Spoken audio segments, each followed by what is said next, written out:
Howdy everybody and welcome back to what should be our final episode of our Summer Game Totally Not E3 Fest 2025 coverage, as we will be diving into this year's fantastic Xbox Games Showcase.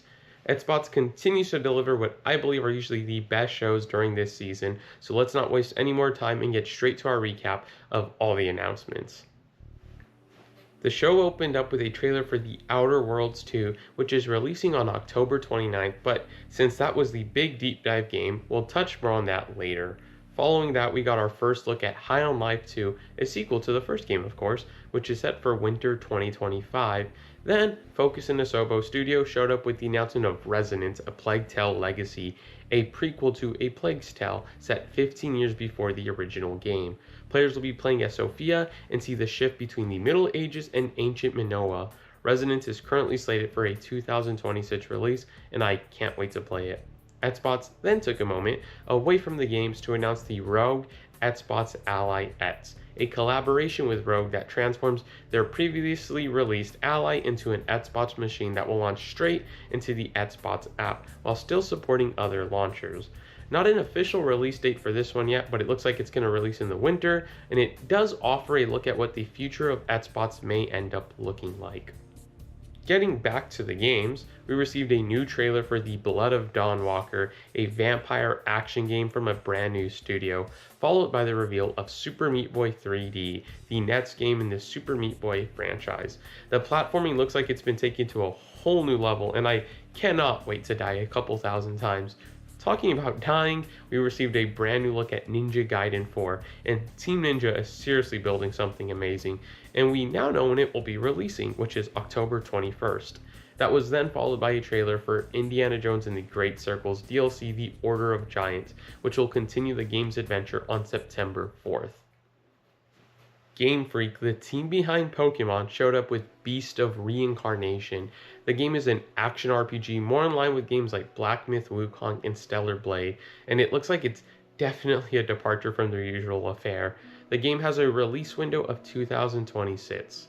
After that, my personal favorite trailer of the show premiered with a new look at In Exile's Clockwork Revolution. Set in a steampunk world, players will be playing as Morgan Vanette, their customizable player character, and they will be working for the Rotten Row Hooligans gang. After finding out that Lady Ironwood has altered their world, you'll get the chance to go back in time and change history from Lady Ironwood's timeline to whatever you see fit. The gameplay, aesthetics, and action all look amazing, and I can't wait to see how In Exile's RPG skills translate to first person. Still, no release date window yet, but I say let them cook. Obsidian continues to be one of Xbox's secret sleeper hit studios, as they are having a big year. They announced their third release of the year with Grounded 2. We got lots of details in a huge deep dive after the show, such as the addition of archetypes, dashing, and a bigger map set in a park. Said park, for example, will have a whole tundra because of a spilled over ice cream cart. The game will also be bringing mounts, one of the most asked for features in the original game. Obsidian also shared that Eidos Montreal is helping with development and that it will be going into early access on July 29th.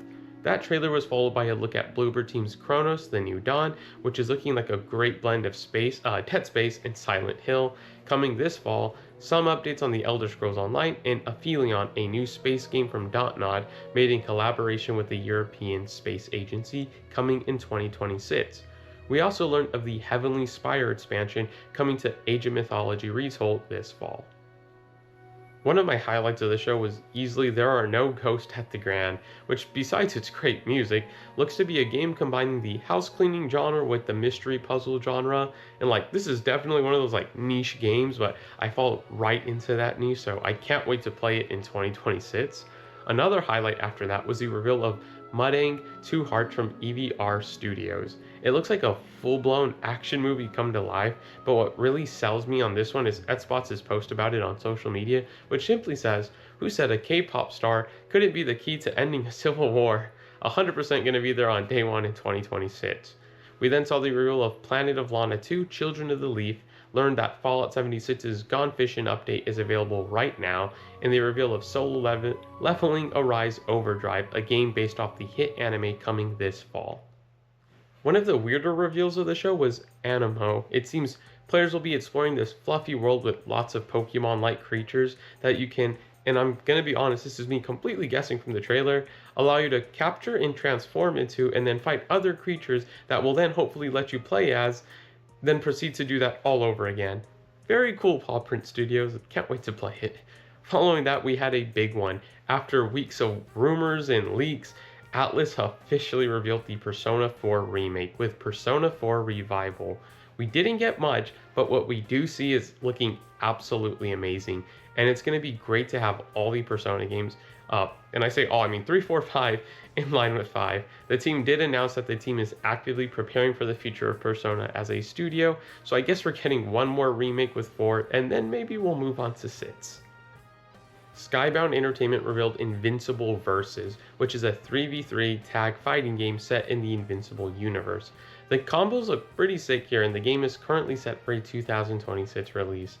After that, Square Enix finally announced that Final Fantasy VII Remake and Final Fantasy XVI will be coming to Xbox. 16 is available right now with a standard and complete edition, while Remake won't be coming till this winter. It's awesome to see more people being able to play these great games. That was followed by another one of my highlights in Keeper, Double Fine's Nets game that will have players control a giant lighthouse with his little birdie friend. It's looking really beautiful, and Double Fine described it as an atmospheric puzzle adventure and a story told without words. It's been a while since Psychonauts 2, so I'm very excited to jump into this when it releases extremely soon on October 17th, 2025. Phil Spencer closed out the main showcase with some teases on Xbox's 25th anniversary next year. He confirmed that Gears of War E-Day, Forza, Fable, and the return of a classic that has been with them since the beginning will all be there to celebrate the anniversary. It seems like Xbox is going to come out swinging for its big milestone year next year. The show then closed out with the reveal of Call of Duty Black Ops 7, developed by both Treyarch and Raven Software, and it looks to be following the events of Black Ops 2 since it's set in the very far future year of 2035. I can't believe that's only 10 years away. The game is set for a 2025 release and will have the talents of Milo Ventimiglia, Kieran Shipka, and Michael Rooker. Following the main showcase, Obsidian gave us a huge deep dive into The Outer Worlds 2. Mark, head of sequels at Obsidian, and totally not just Ben Schwartz, led the fantastic presentation. The Outer Worlds 2 will take place in Arcadia and see players taking on the role of an Earth Director agent, who Obsidian described as like a space cowboy or marshal, a good guy who cleans up the galaxy. The main goal will be figuring out how to stop the rifts that are threatening to tear apart Arcadia, with the three main factions all having different goals for said rifts. The team has expanded on everything from the first game. Flaws have been improved, such as with the new overprepared flaw, which I will totally be using because I always reload too early. They have also borrowed the perk system from New Vegas and introduced traits. Traits include Brilliant, which helps you get more skill points, or Dumb, which makes you, well, I think you can figure that out. We also got to look at some companions, including an assassin mathematician, a space psycho, which Ben Schwartz may or may not have been holding a body pillow of, and a combat medic that had animal parts grafted to her skin. Truly a classic Obsidian game already. There will be tons of new weapons. They overhauled the parkour system, and according to Mark, implemented the combat system. Capitalize, optimize, mobilize, burglarize, agonize, and trios, which means 2 in French, totally not 3. The game will also feature a radio for players to listen into, with each faction having their own station that reacts to the changes occurring in the world. I'm so excited for this one, and it's amazing to see how much Obsidian has expanded on the original game. The Outer Worlds 2 launches on October 29th. And that wraps up our summer game, totally not E3 Fest coverage. There's been so many amazing games announced, and I wish we had all the time in the world to cover every single show, like PC Gaming Show, Day of the Devs, and Wholesome Direct, just to name a few. If there is one thing I think we can all walk away from this week with, though, it's that game developers should be allowed to make the games they want to make. The rest of the year in 2026 are shaping up to be absolutely amazing, and we're going to be here to cover it all. It's always bittersweet to leave this time of the year behind, but remember to hit that like button, subscribe, and click the bell icon because we'll be back. I've been your host, Brandon Elanese, and I'll be seeing you all soon.